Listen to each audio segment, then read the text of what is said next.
Hey everybody, in this video we're going to talk about Music 2000 or MTV Music Generator if you're from the US, a piece of music production software for the original PlayStation. I initially bought this late 90s console DAW for that other show that I have, only to find out that literally no one hates it. It was not only the first music creation tool for an entire generation of Crash Bandicoot and Tekken 3 playing nerds, it also comes with all the goofy graphics and weird limitations of a modern groovebox. Just like any other PlayStation game, the 1999 software runs from a CD-ROM which is filled with a large number of samples ranging from classic drum hits,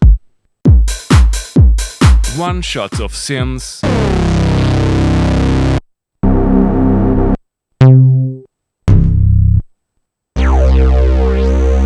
and acoustical instruments, too many guitars for my taste, and a pandemonium of 90s dance sounds, including soulful vocals, all the suffering and hurting, and the inevitable DJ Wicca Wicca. You can sample your own sounds too, but more of that later. There is a strong focus on jungle-style material, which is demonstrated impressively by the Grooverider arrangement you can find on the CD. You're not limited to throwing together preset loops from the vast library. The software comes with a full-fledged 24-track sequencer with a dedicated reverb track, basic tempo automation and global transposition. Sequencing is done using a traditional piano roll, and to my surprise, the PlayStation controller is much better suited for that than most Groovebox touchscreens I know. There's simple real-time recording too. Apart from the obvious note data, this editor gives you access to an LFO modulating amplitude and pitch, retrigger options that weirdly enough are also home to the reverb send, sample start point, panning and complex envelopes for, again, amplitude and a dedicated FX parameter allows for canned chords, delays, and other weird stuff. These parameters can be altered on a per-note basis, which is super powerful. All this musical information is stored in so-called riffs, and although the tracks themselves are monophonic, somewhat usable polyphony can be attained by creating riffs spanning over multiple tracks.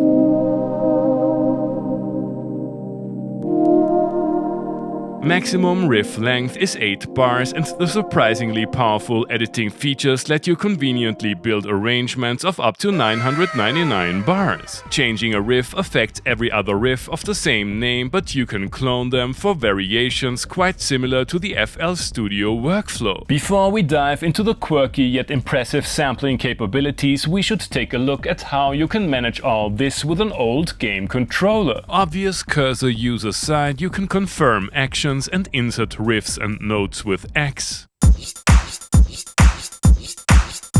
Square is for deleting them, circle opens up context menus, and triangle goes back one layer. The shoulder buttons offer shortcuts, and using them will become second nature quickly. Select is reserved for note and sequencer editing, and Start lets you play back both riffs and the arrangement and acts as a pre-listen button. Leave a comment if you used the software with an OG PlayStation mouse. The only way to sample audio is by using the CD drive.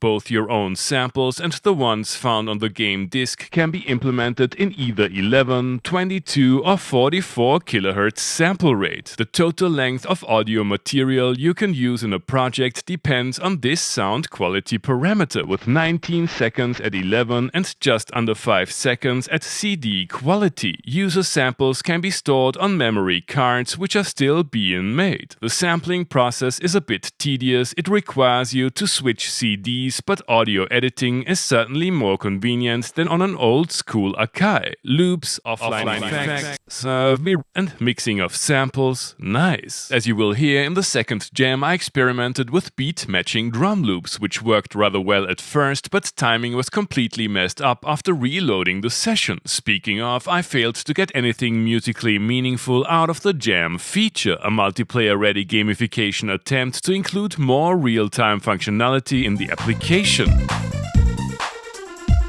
The software was called MTV Music Generator for a reason. The manufacturer included a rather versatile visualization tool which gives you all the psychedelic vector goodness one might wish for. It allows for auto-generated videos or customized visuals based on its own 4-channel arranger. I've made a little track using internal samples, most of them at the highest quality setting to get a feeling for what the application is capable of sonically, and I really wanna know what the visualizer comes up with here.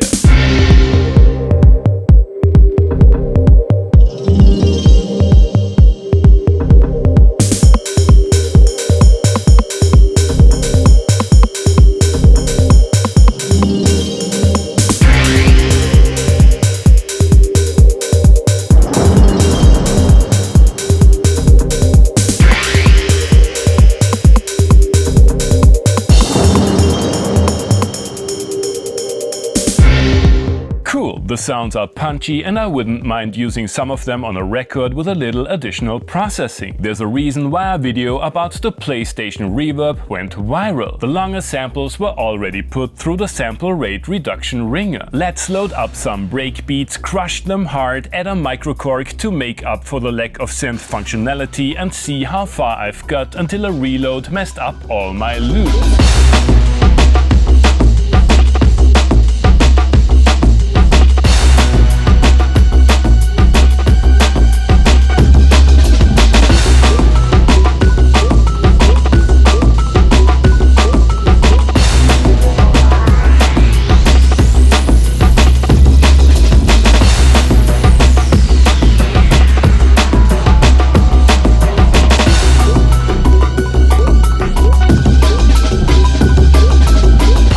And hard-hitting nostalgia aside, it is fascinating how powerful and complete Music 2000/MTV Music Generator actually is. Its accessibility and sampling capabilities had an impact on genres like bass music, jungle or grime, and the workflow is not much worse than that of a more obscure PSX game our teenage selves wasted dozens of hours on. However, it comes with a number of restrictions that make it far less suitable for a modern setup than a hardware groovebox from that time. There is no MIDI or sync, and I'm pretty sure that some of you have already figured out where to find a backup copy of the sound library that comes with the game. If you're looking for a musical challenge, a fun way to waste your time and have a soft spot for the dance genres of the late 90s, Music 2000 is a great reason to dust off your old PlayStation. What is more, it is certainly cheaper than a contemporary groovebox that comes with more or less the same limitations. Thanks for watching and see you next time. Hey everybody, I hope you enjoyed the video. Feel free to like, subscribe, become a patron and leave a comment what other kind of non-bad gear stuff I should do on this channel. Hey everybody, in this video we're going to talk about music. Hey everybody, in this video we're going to talk about music too. Hey everybody, in this video we're going to talk about